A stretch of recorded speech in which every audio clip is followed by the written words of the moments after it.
Mismo voy a pedirles de manera respetuosa que si me ayudan a cerrar sus micrófonos a fin de tener una mejor calidad durante la videoconferencia.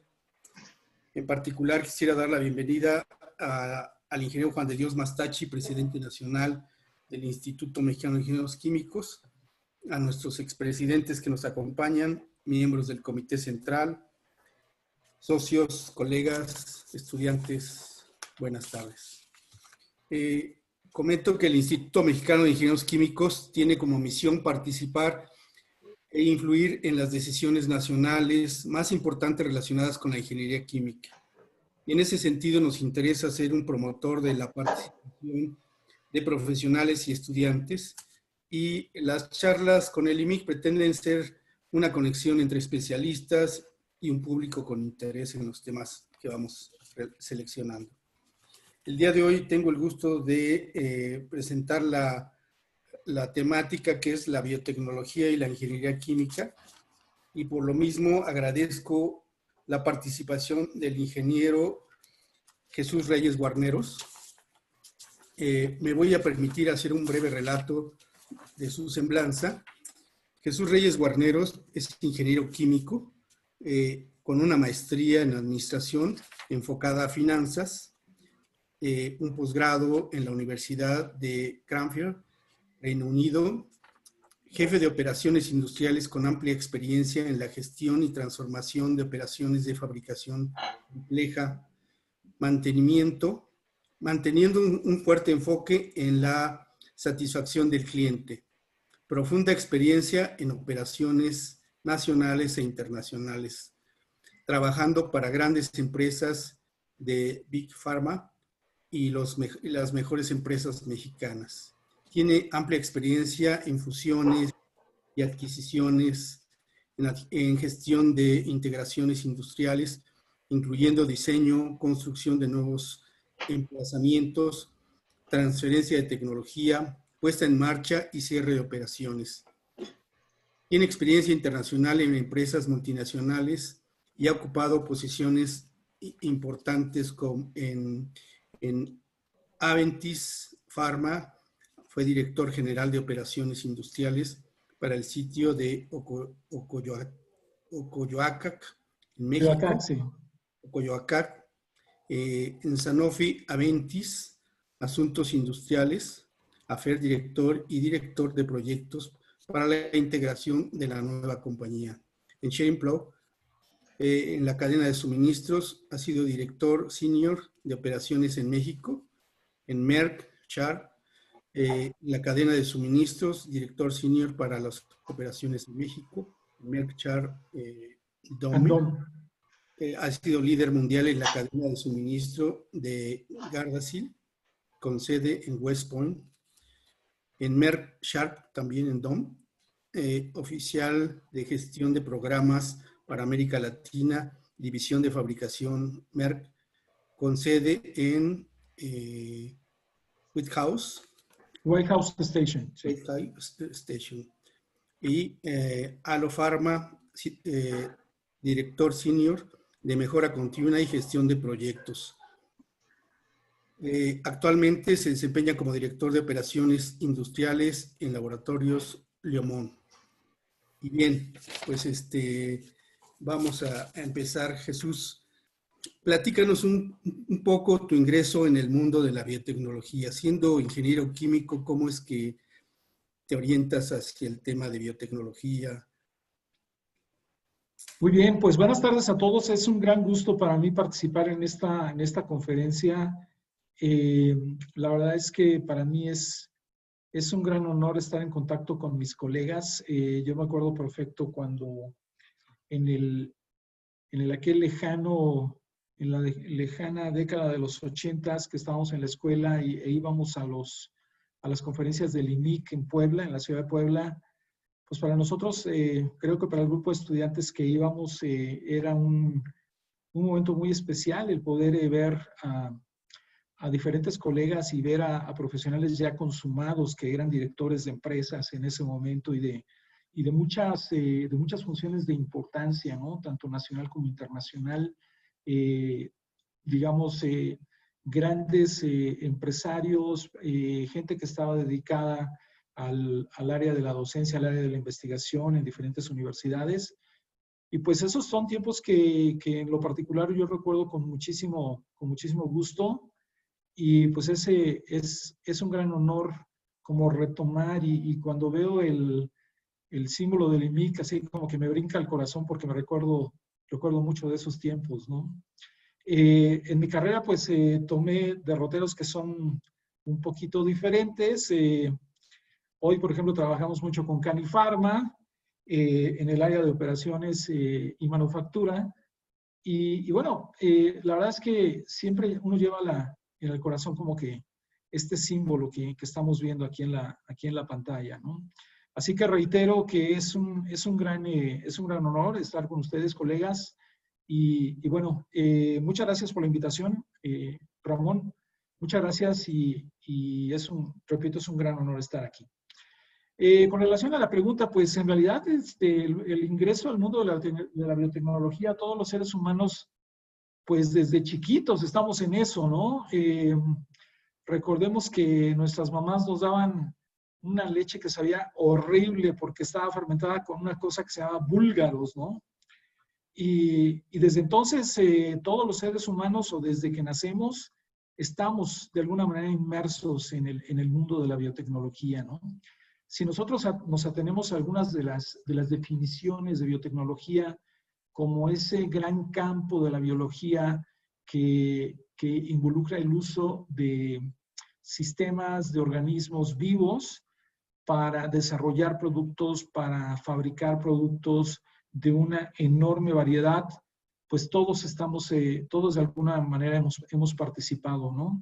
Incluso desde mucho antes, cuando nuestros ancestros empezaban a cultivar la tierra, a tratar de mejorar el cultivo, utilizar fertilizantes naturales para mejorar el rendimiento de una cierta parcela, pues ya se estaban haciendo uso tal vez intrínsecos, se estaba haciendo uso de la biotecnología como tal, ¿no? La biotecnología nos rodea todos los días. La biotecnología es una disciplina que en esta civilización, en el siglo XXI, pues se ha convertido en una base de sustentación, no solo en los usos tradicionales, dentro de los cuales podemos hablar de los usos terapéuticos, farmacéuticos, sino en una gama muy, muy importante de disciplinas y de ramas. Vamos a hablar un poquito más acerca de esto. Pero bueno, particularmente en el caso de un servidor, yo tuve la oportunidad de involucrarme en procesos biotecnológicos ya en el ejercicio de mi carrera, incluso antes de salir a la misma, perdón, de egresar de la misma, trabajando en procesos de fermentación en una planta que estaba en San Felipe Ixtacuixtla y que era parte de un consorcio farmacéutico muy importante. Ahí hacíamos fermentación de un antibiótico, el producto final era un antibiótico, empezábamos desde la parte de fermentación, después hacíamos purificación, hacíamos síntesis, hacíamos purificación y obteníamos el antibiótico, ¿no? Ya a lo largo de la carrera, pues ha habido muchas oportunidades de trabajar en el desarrollo, en la formulación de vacunas y particularmente quiero platicarles de dos experiencias. Una de estas es en Estados Unidos, en donde tuve la oportunidad de trabajar a cargo del supply chain, del suministro global de una vacuna muy importante contra el virus del papiloma humano para una compañía transnacional basada en West Point, Pensilvania, en donde básicamente teníamos plantas enormes, teníamos varias en el complejo, en donde hacíamos todos los pasos para poder obtener a partir de un microorganismo, de un vector, una vacuna utilizando proteínas recombinantes que nos permitieran formular de una manera muy segura y poder tener un suministro que se convertía, a final de cuentas, en un suministro global, en un suministro mundial de la vacuna para este tipo de microorganismo, ¿no? Aquí en Leomont, donde actualmente tengo el honor de desarrollarme todos los días, desenvolverme todos los días, básicamente creamos hace 4 años una división de ciencias de la vida y es una gran apuesta porque hemos sido tal vez el segundo laboratorio farmacéutico que está incursionando en el mundo de la biotecnología. Esto es, se hace mucha formulación biotecnológica, se hace tal vez un empaque secundario, un llenado, pero muy pocos, o sea, básicamente 2 en México, hacemos el desarrollo biotecnológico y la aplicación de la tecnología a partir de cero. Esto es a partir de una entidad, de una unidad, de una célula que empieza a ser desarrollada, que tiene una gran cantidad de etapas en su proceso, en su desarrollo, y que al final de cuentas termina en una sustancia que va a tener un efecto terapéutico, un efecto curativo para atacar un mal específico, ¿no? Les quiero comentar, por ejemplo, y estos procesos son sumamente largos. Les quiero comentar que, por ejemplo, en el desarrollo de la vacuna de la cual les hablaba en Estados Unidos, pues los ciclos de tiempo de manufactura eran de 6 meses, ¿no? Entonces, son procesos totalmente diferentes de la farma tradicional, de muchos procesos químicos y, bueno, tienen ese tipo de particularidades, pero a final de cuentas creo que es una de las disciplinas que debemos abrazar con especial entusiasmo y cuidado porque nos proporcionan muchas soluciones hacia el futuro y no solamente, insisto, en la parte farmacéutica, sino también en la parte de agricultura, también en otro tipo de disciplinas. Así es como yo me inicio en este fascinante mundo de la biotecnología.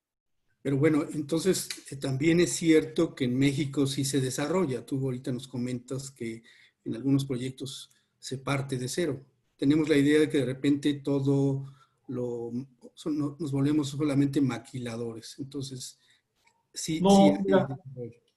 la verdad es que orgullosamente creo que estamos cada vez más involucrados en proyectos muy específicos de desarrollo y me encanta la pregunta, José Ramón, porque al final de cuentas en México tenemos ese talento para hacerlo. Lo único que tenemos que tener es digamos, esa densidad de conexiones. Yo diría que tenemos que trabajar fuertemente en conexiones entre los diferentes actores de un desarrollo, ¿no? En México tenemos científicos de altísimo nivel que están en tactical ranks mundiales y que tienen conferencias con gente en Michigan, con gente en Europa, con gente en el MIT, con gente en Oxford University, en la Sorbona, en todos estos lugares, gente en Asia, los chinos han desarrollado muchísimo y ellos, digamos, son un miembro del equipo prominente, ¿no? Nosotros tenemos afortunadamente el honor de trabajar con la UNAM, específicamente con el Instituto de Biotecnología, que está localizado en Cuernavaca, y en alianza con ellos hemos hecho una serie de desarrollos importantes que hoy estamos aplicando aquí en nuestras operaciones, ¿no? En algunos casos, digamos, pueden ser el adaptar tecnologías o el saber que ya en otro lugar se hizo un cierto desarrollo y continuar ese desarrollo, o bien tratar soluciones totalmente innovadoras. Pero sí, creo que muy lejos de considerar a México solamente como un país maquilador, debemos considerar a México con un talento, con una capacidad cada vez mayor para generar valor intrínseco, valor per se, y aportar en el mundo a crear productos, y en el caso farmacéutico, perdón que lo mencione tanto, pero es mi especialidad, terapias revolucionarias que puedan poner a disposición del público medicamentos más seguros, más eficaces, más eficientes y sobre todo, muy importante, con mucho menores efectos secundarios. ¿Y qué tanta fuga de cerebro hay en esta rama?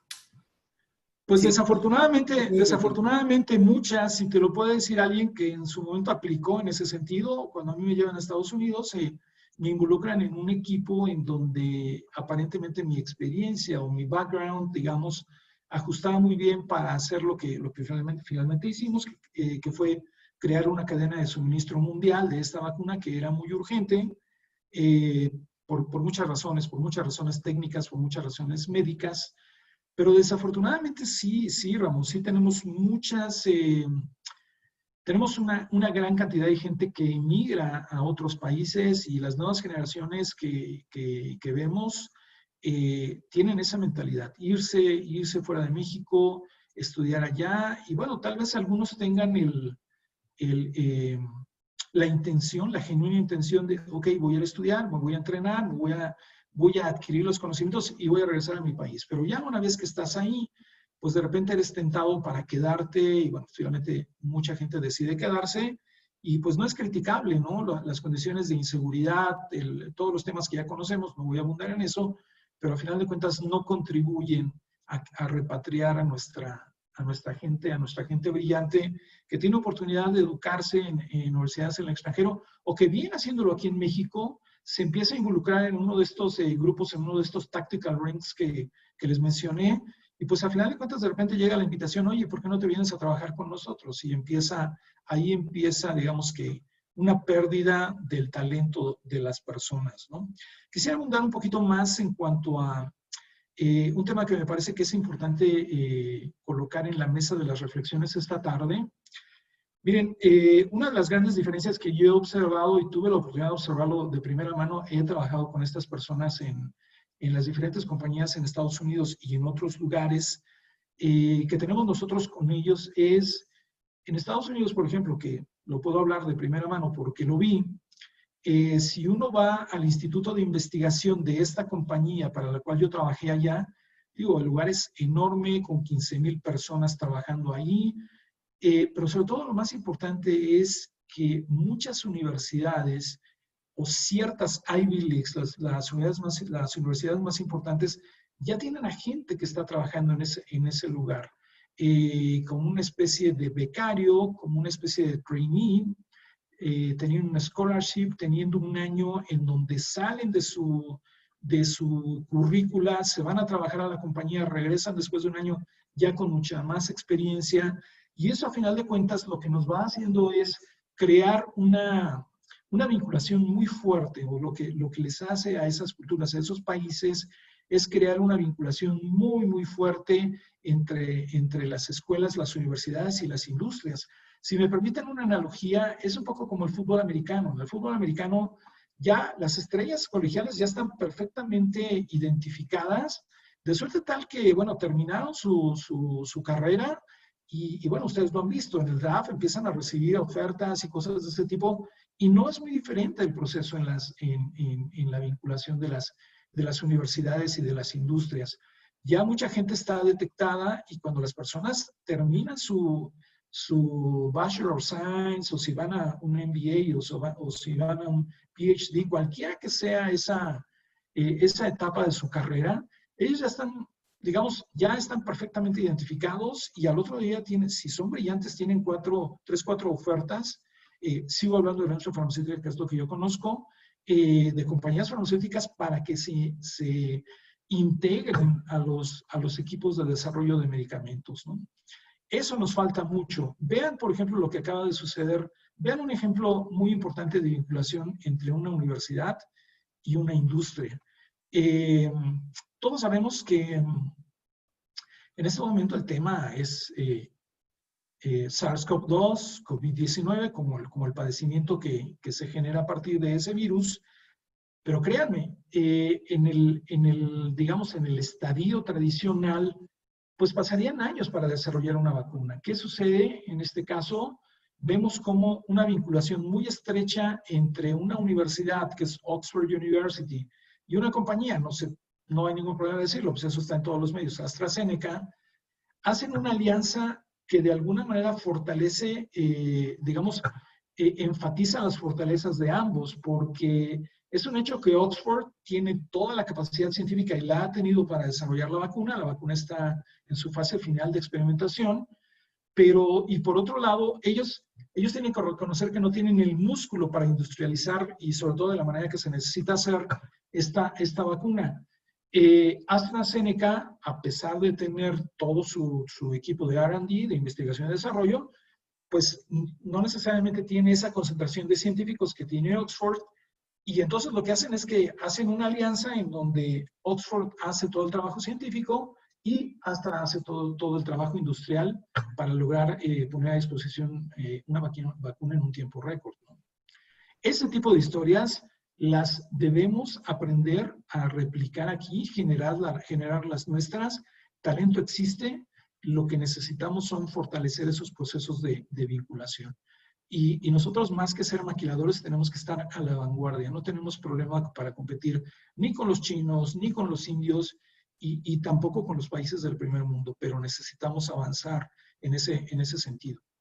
Da mucho gusto escuchar estos comentarios y también lo que escuché de la participación que tienen ustedes actualmente con la UNAM. Creo que ese es un buen ejemplo de cómo se puede llevar a cabo una vinculación. Seguramente no es en el mismo nivel de lo que comentas con Oxford y AstraZeneca, etcétera, etcétera, pero bueno, pues creo que es de lo más en el mundo. Y la pregunta inicial venía porque en el IMIC pues tenemos la mayor parte de nuestros integrantes orientados a los temas químicos, petroquímicos y de refinación. Entonces, el mundo de la biotecnología, pues lo vemos un poquito con cierta distancia, aunque ya lo vemos muy cercano porque ya hay muchos procesos biológicos que se están implementando en los procesos actuales, ¿no? Pero bueno, ya tocaste el tema de la vacuna y creo que eso va a ser muy importante. Ahorita a ustedes les toca el rol de fabricarla, pero en este mundo de la biotecnología, los avances son muy rápidos. Entonces Sí. estás desarrollando tecnología, pero ya tienes que estar trabajando sobre la siguiente generación. ¿Cómo están visualizando ustedes ahora esta primera etapa? Y platícanos algo sobre cómo se va a desarrollar. Mira, nosotros lo vemos esto como velocidad de cambio. Creo que uno de los retos interesantísimos para tratar de estar en posiciones de liderazgo en el desarrollo de tecnología es entender la velocidad del cambio que experimentamos y asumir exitosamente ese reto de estar en línea con esa velocidad. Hablemos un poquito antes de hablar de la vacuna, hablemos de por qué está cambiando tanto el mundo, ¿no? Las redes sociales, la comunicación, no sé, cuando yo era estudiante, y voy a hablar por mí, mis canas hablan por mí, a final de cuentas tú te enterabas de una manera totalmente diferente de las noticias, ¿no? Televisión, medios impresos, radio, cosas de ese tipo, ¿no? Hoy, tal vez esto está muy, muy a la saga, ¿no? O sea, las redes sociales son lo que verdaderamente permite, para bien o para mal, a veces bien hecho, a veces muy, muy mal hecho, la propagación al siguiente segundo, nanosegundo de los grandes acontecimientos mundiales, de muchas noticias. Ese es mi tema, ¿no?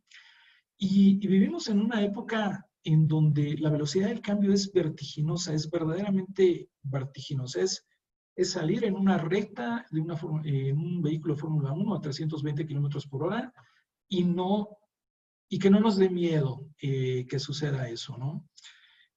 Veamos, por ejemplo, revisemos el tema un tema que es clásico, es casi un lugar común. Yo tengo un teléfono celular, ¿no? Este teléfono celular es un teléfono que puede ser suficientemente satisfactorio en este tiempo. El lunes puede ser que no lo sea, y el lunes puede ser que haya un modelo totalmente diferente, porque además ahora el verdadero driver de estos gadgets no es tu necesidad, sino lo que te ofrece, ¿no? O sea, con lo que te tientan para que tú cambies tu teléfono, ¿no? Lo que hoy es absolutamente excelente y brillante, mañana es obsoleto y se da en muchísimas cosas. O sea, a mí me sorprende muchísimo que en el mundo de la música los jóvenes escuchan algo y al otro día escuchan algo totalmente diferente. Nosotros todavía estamos escuchando música de los 80, ¿sí o no?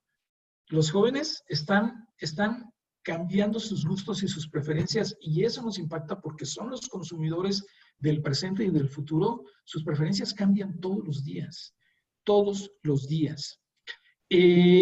Hablemos un poco de lo que sucede en el mundo de la biotecnología, en el tema de moda, en el tema de la vacuna, ¿no? Ustedes recordarán que esto aparece en el mundo mientras estamos chocando las copas de champán el 31 de diciembre.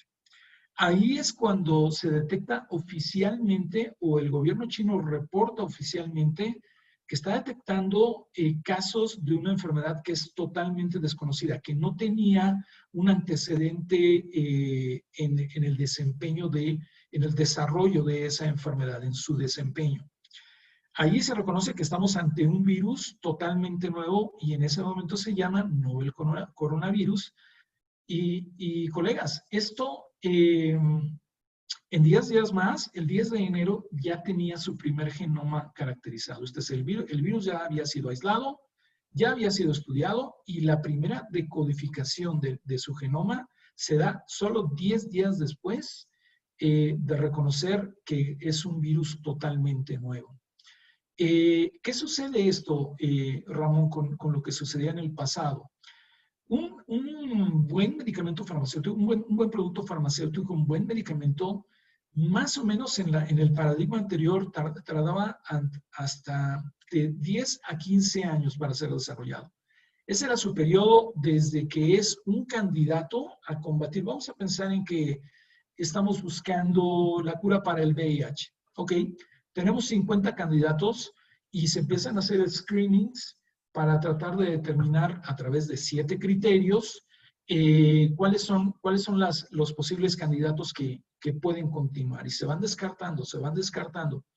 Este proceso desde el momento cero hasta que un primer paciente tiene un frasco o tiene una forma farmacéutica que es segura, que es consistente, que se puede dosificar, lo tiene disponible para aplicárselo, este proceso llevaba entre 10 y 15 años. ¿Qué ha sucedido? Les platico entonces que el primer caso fue reconocido en diciembre 31. El 10 de enero ya teníamos una caracterización del genoma y hoy, 4 de septiembre, ya 2 compañías están en fase 3, que es la última fase. Perdón, la fase 1 es para desarrollar el producto. En la fase 1 de investigación clínica se desarrolla en animales, la fase 2 en humanos en ciertas circunstancias y la fase 3 es una fase de experimentación masiva con humanos. Entonces, ya tenemos hoy 2 compañías que están en esa última fase, que en el último trimestre del año van a estar terminando y estamos hablando de que no ha pasado ni un año. ¿Cuál fue el driver? ¿Qué fue lo que nos motivó a lograr este avance tan significativo? Pues lo que estamos viviendo, ¿no? Cuando vemos la cantidad de personas que están muriendo, cuando vemos los efectos secundarios que tiene o las secuelas que tiene este padecimiento, pues esto nos ha motivado como raza humana a avanzar y poner lo mejor de nosotros y demostrar que sí se puede, porque se los digo como un farmacéutico, cuando tú le preguntabas a un científico, pero ¿cuánto tiempo? Te decían mínimo 10 años, 8 años sería un récord. Hoy estamos haciéndolo en menos de un año. Entonces, ¿qué es lo que nos deja todo esto? Nos deja una velocidad de cambio vertiginosa, impresionante. Y entonces la siguiente pregunta es, ok, esas pruebas, esa fase 3, esas pruebas en fase clínica 3, pues tienen una altísima probabilidad de ser exitosas. Pero ¿qué nos va a dejar este proceso en la historia? ¿Qué nos va a dejar como raza humana? ¿Qué nos va a dejar como cultura? ¿Ustedes piensan que los CEOs de las compañías farmacéuticas, no sé, en 5 años, van a aceptar que nuevamente los científicos les digan, me voy a tardar 15 años en desarrollar un medicamento? Cuando ya hay casos de éxito que se desarrollaron en menos de un año, ¿no? Entonces, eso es un giro brusco, radical en la velocidad del cambio. Y vamos a ser exitosos sí, solo sí. Las diferentes compañías nos podemos adaptar, podemos seguir y liderar nuestro trabajo, nuestro desarrollo adaptándonos a esa velocidad de cambio. Comentabas, bueno, este es un problema mundial, pero hoy escuchamos que Rusia, que Cuba ya está empezando a implementar la vacuna. Hablamos de países, pero ustedes sí conocen quiénes dentro de Rusia, qué laboratorios son los que están haciendo esto. Sí, esto se conoce y bueno, no es información confidencial. Tú vas a la red y ahí encuentras y sabes cuáles son los laboratorios. Son 2 en Rusia que ya tienen la vacuna disponible. Hicieron un pequeño cambio, parece ser, se brincaron la fase 3, empezaron a vacunar y ahora regresaron a la fase 3, ¿no? Entonces sí, se sabe perfecto quiénes son. Se sabe también que China tiene 2 compañías que están trabajando fuertemente. Y que están empezando a hacer ya, digamos, fase 3 en cantidades masivas. ¿Y qué riesgo se tiene, comentabas ahorita, de hacer la vacuna, de implementar la vacuna en una fase 2? Sí puede ser alto riesgo, está calculado, esto lo Que miden. no la has probado a cabalidad, Ramón, que no la has probado y que, mira, la fase de experimentación 1, pues que es en animales, se tiene que hacer de una manera muy cuidadosa, escoger especímenes que estén realmente en línea con lo que se espera que está inmune del cuerpo humano. Después la fase 2 ya prueba en algunos humanos la vacuna de una manera muy controlada.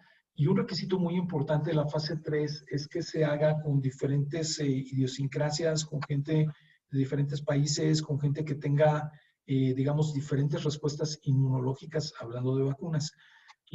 El nivel de experimentación ahí tiene que ser, o esa fase requiere mucho más sujetos que se puedan someter a esta prueba para medir de una manera mucho más completa la eficacia, la efectividad, la seguridad y que no haya efectos secundarios. Imagínate, por ejemplo, ¿qué te puedo decir?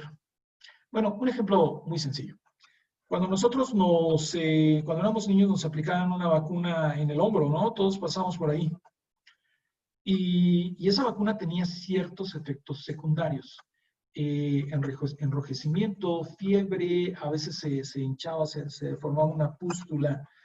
Esos a final de cuentas serán efectos secundarios. Hay otros productos, no solamente las vacunas, que tienen efectos secundarios muy, muy importantes. Entonces, de lo que se trata es de que tú tengas un producto que sea muy seguro, que sea eficiente, que sea eficaz y que tenga el mínimo de efectos secundarios.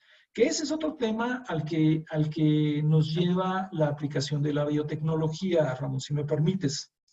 La aplicación de la biotecnología en farmacia está, entre muchas otras aplicaciones, muy orientada al desarrollo de anticuerpos monoclonales y al desarrollo de proteínas recombinantes. Estos anticuerpos monoclonales, por ejemplo, que tenemos en este momento disponibles, o sea, si en este momento me llevo mi computadora con la cámara, ahí van a estar mis colegas del IBT y ahí estamos haciendo un anticuerpo monoclonal en este momento. Pues revolucionan el campo de la medicina. Me explico. Nosotros en la medicina tradicional teníamos siempre, antes de que apareciera esta acepción de la biotecnología, 2 posibilidades para reducir la inflamación y para controlar el dolor. Lo que se conoce en español como los AINES, antiinflamatorios no esteroideos, en donde puedes encontrar aspirina, puedes encontrar cafeína, todas estas cosas, y los antiinflamatorios que sí son esteroideos, que son, digamos que mucho más, en muchas circunstancias, efectivos para reducir la inflamación de un cierto, por ejemplo, hablemos de articulaciones, pero con efectos secundarios graves. Cuando se desarrollan ciertos anticuerpos monoclonales, se pueden generar a través de técnicas y de aplicaciones terapéuticas diferentes productos que tienen un efecto mucho mayor, que son más eficaces, que son más efectivos y que a final de cuentas no tienen los efectos secundarios que tiene un medicamento tradicional de este tipo, un antiinflamatorio esteroideo. Y ahí está la maravilla de aplicar la biotecnología.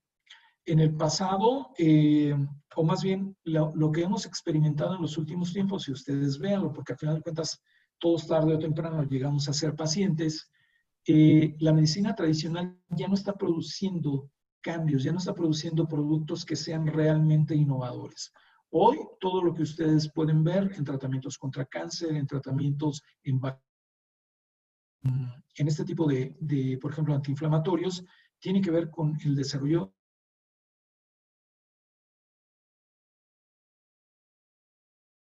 en la gran mayoría de los casos.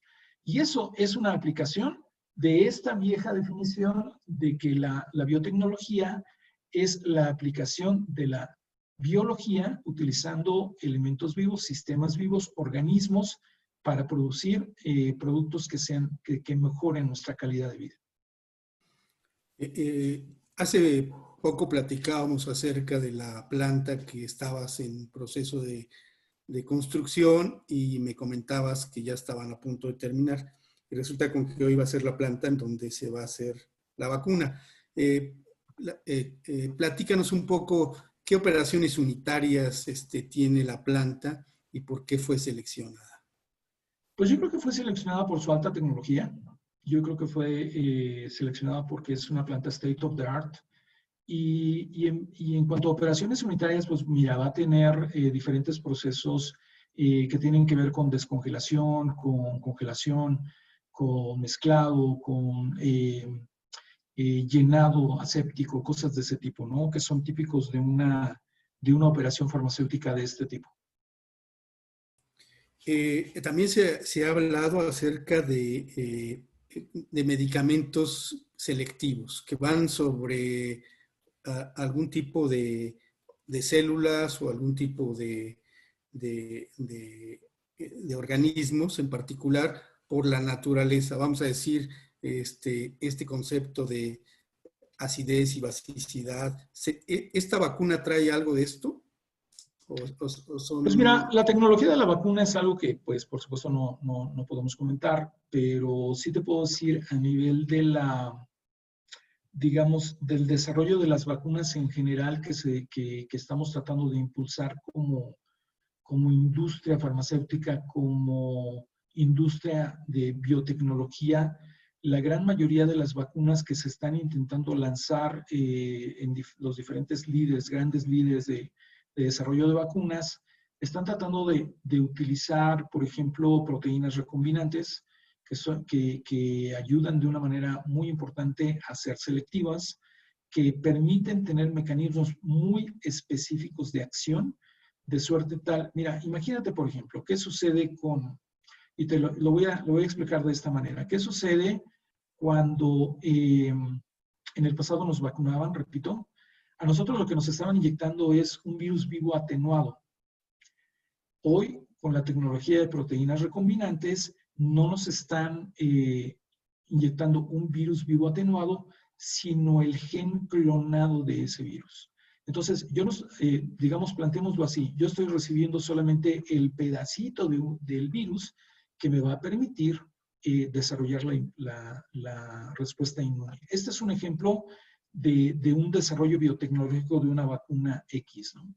Ese puede ser muy fácilmente el mecanismo de lo que hoy se está desarrollando. Hablabas también acerca de algunos retos que van a tener que resolver en el tema de la logística. ¿Nos puedes comentar algunas cosas? Sí, bueno, mira, la verdad es que tenemos muchos retos, tenemos cosas que parten de procesos que son novísimos, que están realmente justo saliendo de su desarrollo, pero uno de los temas importantes es el mover tal cantidad de producto, y este no nada más es un tema de una compañía como Le Monde, la verdad es un tema global. Nosotros, los habitantes de la Tierra, son 6 billones. Y tenemos la necesidad de mover, digamos, en la idealidad, 6 billones de dosis de un producto. No te estoy hablando de Astra, no te estoy hablando de Le Monde, te estoy hablando de todos los actores que estamos involucrados en esto, y va a ser un reto tener la tecnología, tener las facilidades, tener la capacidad para mover de una manera eficiente una cantidad de producto de esta envergadura, de esta naturaleza. Contando con que una vacuna, normalmente ustedes lo saben, han estado en los consultorios de los pediatras y de repente el pediatra saca la vacuna y dice, 15,000 pesos te pongo tu vacuna. Las vacunas tienen que refrigerarse, tienen que mantenerse en una cadena fría. Entonces, ese va a ser uno de los retos más importantes, tener la facilidad para contar con toda esa infraestructura para mover esas cantidades de producto que necesitamos mover mundialmente para que todos tengamos acceso a estas vacunas. ¿Y la temperatura es un factor clave de desactivación de la vacuna? La temperatura es un factor clave de conservación de este tipo de productos. Si se pierde este concepto de temperatura, deja de ser... Puedes perder la efectividad de la vacuna sin problema. Okay. O sea, no la puedes dejar a la intemperie, no la puedes dejar sin refrigerar. Esto tiene que mantenerse en una cadena fría. ¿Cuál es la capacidad que se plantea de producción diaria de vacunas como primera etapa? Mira, nosotros tenemos un compromiso de fabricar 250 millones de dosis en lo que va a ir en el primer semestre del año y en el segundo semestre del año próximo.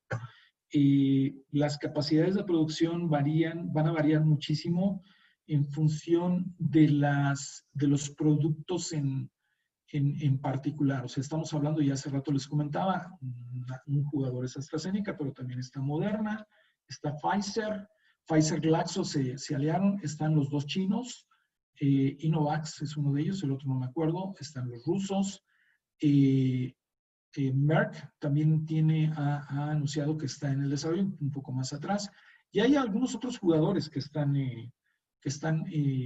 desarrollando también sus propias vacunas y los países, ¿no? No todas las tecnologías van a ser iguales, va a haber diferencias, no todos los digamos, vectores van a ser iguales, va a haber diferencias, y eso modifica grandemente los diferentes procesos de fabricación. O sea, aquí no podemos hablar de un proceso estandarizado, sino más bien tiene que ver con la manera en la que se desarrolló el producto. El compromiso también, me decías, es surtir a toda América. A toda América Latina, con excepción de Brasil. Con excepción de Brasil. ¿Esto, la capacidad actual de la planta, es suficiente para ello? Sí, así es. ¿No se plantea algún crecimiento adicional? Bueno, estamos en etapas muy tempranas para hablarte de eso. Nosotros tenemos la potencialidad de crecer nuestra capacidad de operación y de producción, pero esto, bueno, tendrá que venir en las semanas, en los meses próximos, ¿no? De acuerdo. Yo también invitaría a nuestros participantes a formular preguntas. Por aquí aparece una, la voy a leer como tal, y la pregunta es, ¿cómo definiría, y lo hace José Luis Zaragoza, cómo definiría a la biotecnología y su enlace con la ingeniería química?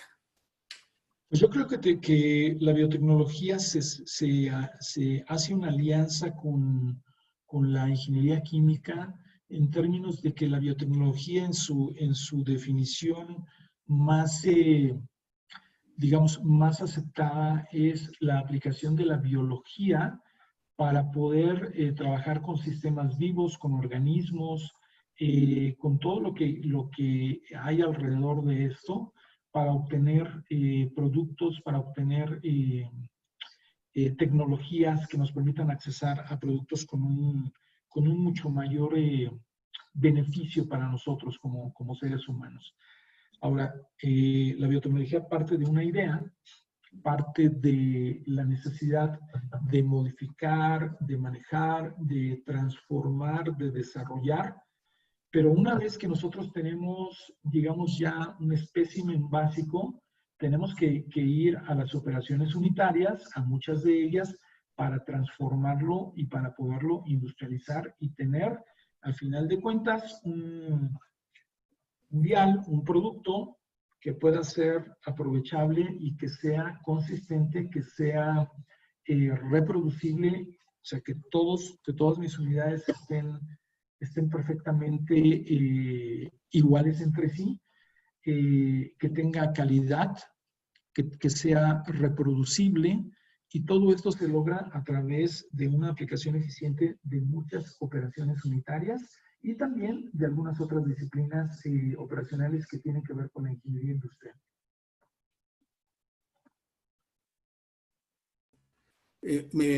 Me habías comentado acerca del rol de Argentina. Argentina va a participar con un laboratorio y ese es parte de lo que ustedes nos suministran a Argentina, ¿verdad? Argentina lo que va a hacer es que va a desarrollar, digamos, la entidad, y nosotros lo que vamos a hacer es vamos a recibir esa entidad, la vamos a formular y la vamos a llenar, la vamos a condicionar y la vamos a comercializar. ¿El compromiso de ustedes es entregarla al sector salud del gobierno o cómo va a ser esta logística? Mira, nuestro compromiso, nosotros en este momento para Astra somos como un maquilador, o sea, tenemos una alianza con ellos y nuestro compromiso es, habrá una estrategia que será definida por los diferentes gobiernos para la distribución. Ellos son los que digan cómo se distribuirá. No es que Leomón lo saque al mercado y... No. Esto no va a estar a la venta. De acuerdo. El rol de este financiamiento para la investigación es fundamental. Y Claro. eso fue clave para el inicio de esta estrategia. Correcto, sí, claro. O sea, el funding de todo esto fue clave, fue clave, porque es algo muy nuevo, ¿no? ¿De dónde obtienen los fondos normalmente para biotecnología? Bueno, muchas veces vienen de recursos propios, Ramón, de cuando estamos hablando de un producto que estamos desarrollando, por ejemplo, lo que yo actualmente estoy desarrollando aquí en Planta Biotech, pues los fondos son aportados por la misma compañía, ¿no? Muchas veces hay alianzas, por ejemplo, se ha hablado mucho de la Fundación Bill Gates, que ellos participan ellos fondean tanto proyectos de desarrollo como proyectos ya de industrialización para hacer llegar vacunas como la malaria a países del continente africano, en donde esto es un flagelo, y poder reducir el terrible impacto negativo que esto tiene, sobre todo en personas jóvenes, ¿no? En muchos de los casos, bueno, pues hay una fundación, una institución sin fines de lucro que está interesada en apoyar estos proyectos. Muchas veces son las mismas compañías las que hacen ese fondeo. Hablemos de las Big Pharma.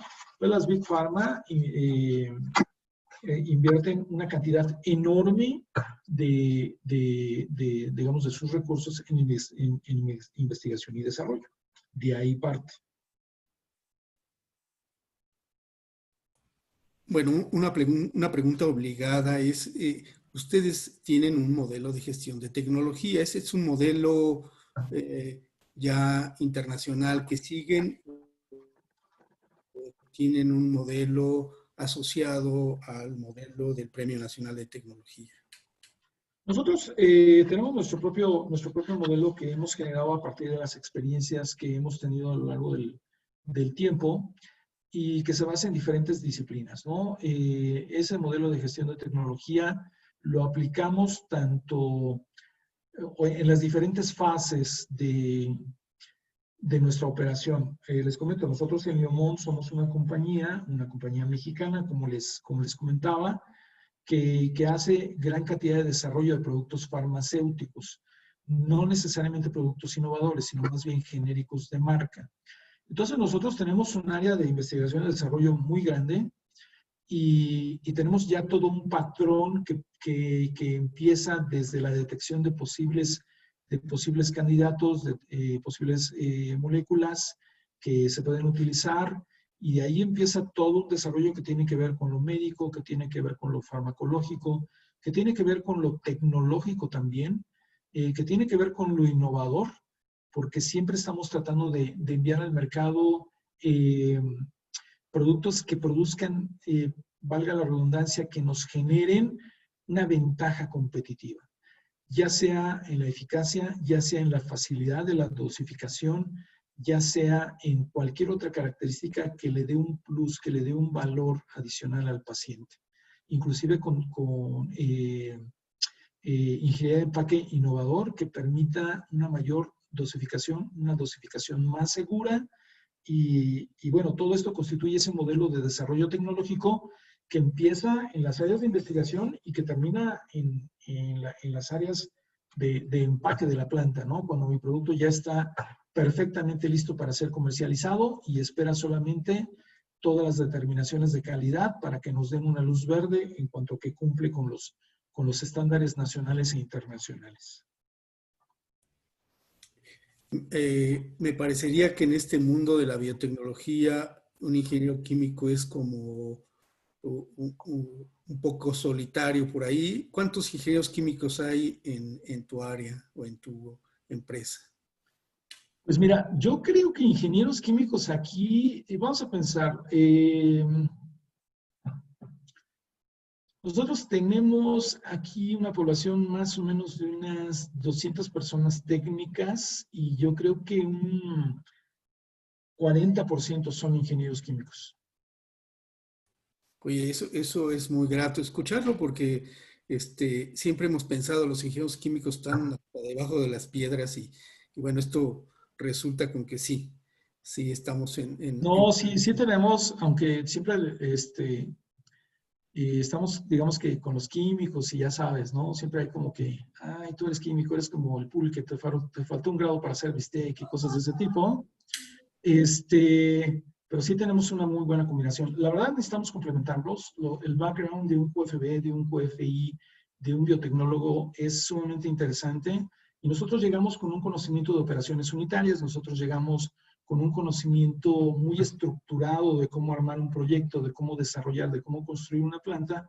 Y pues simplemente lo que hacemos es que, o es un modelo muy importante, muy exitoso que tenemos aquí en Leomont, que somos puros mexicanos aquí.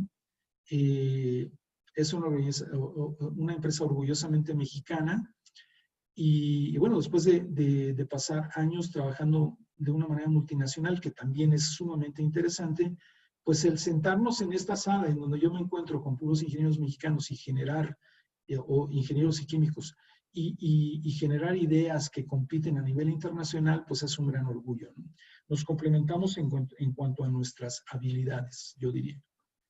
Pues qué orgullo, ¿eh? Escucharte esto que comentas. Aquí en el público que tenemos también hay profesionistas de la UNAM, tenemos al maestro Celestino y algunos otros.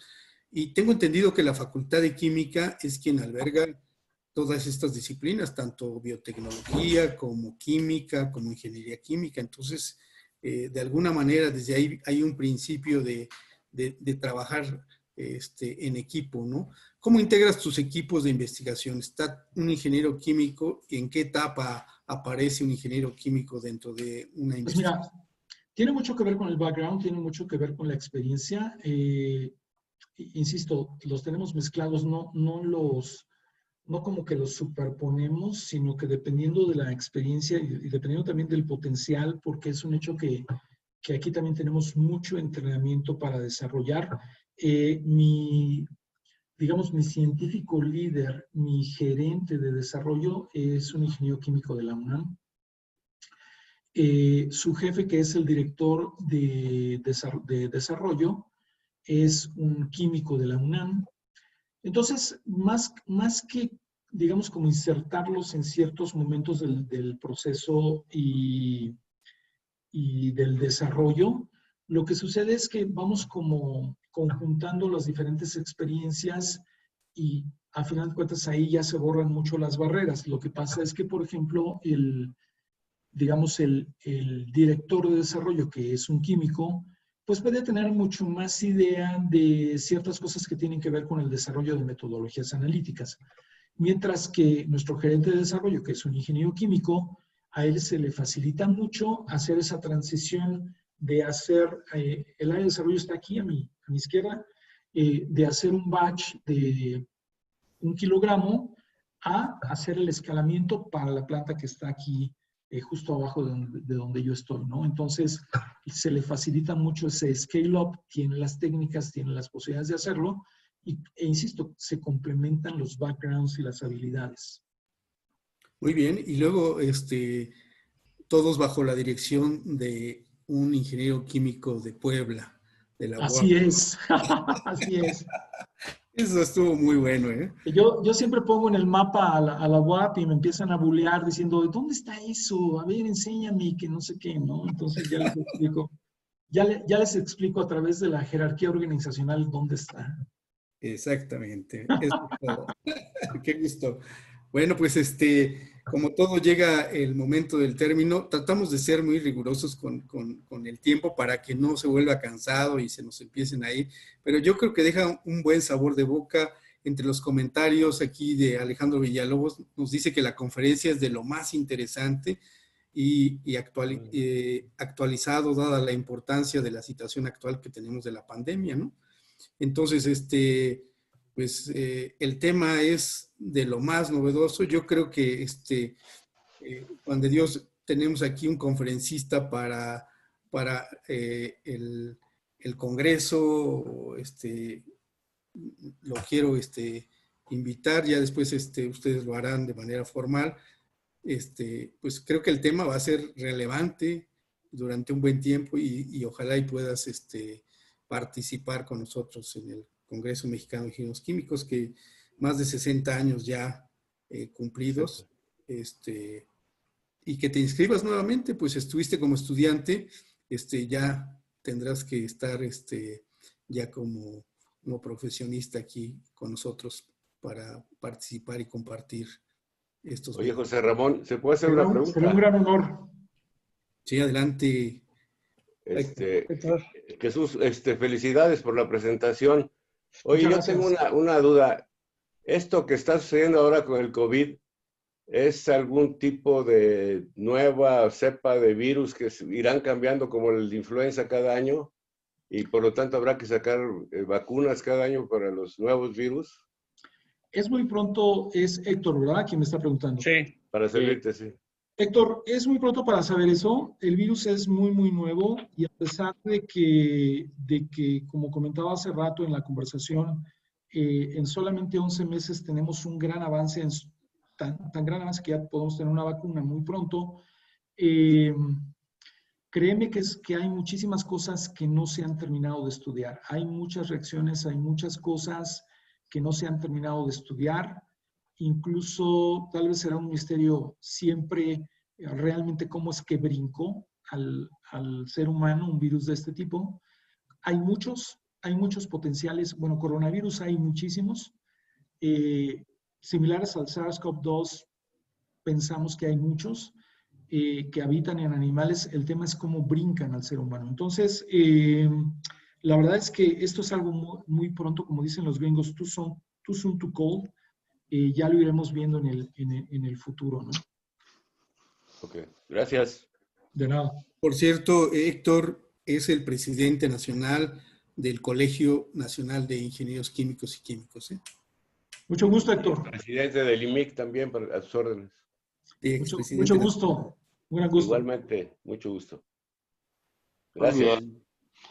Oye, pues yo quiero sí igual felicitar a Jesús, bueno, Ramón Muchas obviamente, gracias. pero Ramón ya está volviendo tradicionales las charlas y eso me da mucho gusto. Jesús, es un gusto conocerte Muchas y gracias. la verdad es que sí, Igualmente. independientemente, sabemos que el tema es de actualidad, pero también es muy interesante y hay otras situaciones relacionadas con la biotecnología que sabemos que son muy apasionantes. Sí, seguro.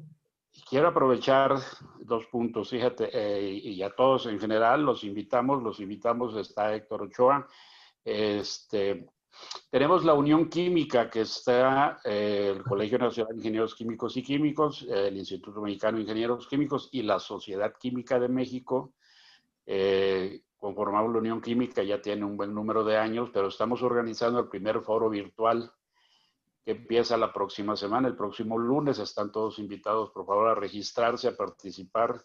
Y inauguramos a las 17 horas el próximo lunes. Y el martes hay un panel, Jesús, que está organizado por la Sociedad Química. Ignacio González es su presidente actualmente, y que está precisamente orientado hacia la industria farmacéutica. Por muchas razones. Yo creo que es algo, sería muy interesante que los escucharas y que nos dieras tu opinión un poquito más adelante. Y sí, tenemos planes para hacer más eventos en un futuro próximo. Y obviamente sí estás invitado a nuestra convención. Estamos ahorita por lo pronto, tradicionalmente lo organizamos en octubre, penúltima semana de octubre. Ahorita precisamente por razones de semáforos y de contingencias hemos cambiado la fecha para el 11 al 14 de noviembre. Sin embargo, pues seguimos pendientes cómo va el avance de este control, llamémosle así.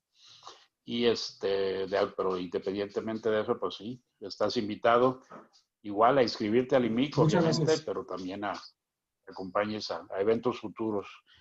Será un honor. Gracias, Muchísimas Ramón. Gracias. Será un honor. Claro que sí, Muchas Jesús, gracias.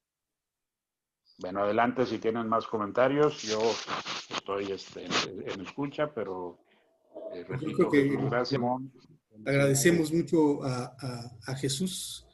Jesús Reyes es un gran amigo, su participación y a todos por su participación también. Creo que el tema es relevante, pero lo más relevante es que podamos charlar y entendernos todos en este gremio. Muchas gracias. Muchísimas gracias. Ha sido un gran honor estar con ustedes esta tarde, esta noche, y espero que podamos vernos muy seguido. Muchas gracias. Gracias. Felicidades, Jesús. Gracias a todos. Gracias. Felicidades, Ramón. Gracias. Gracias, Ramón. Gracias. Muy buena, muy buena. Muchas gracias. Un abrazo. Un abrazo, gracias. Gracias. Bye.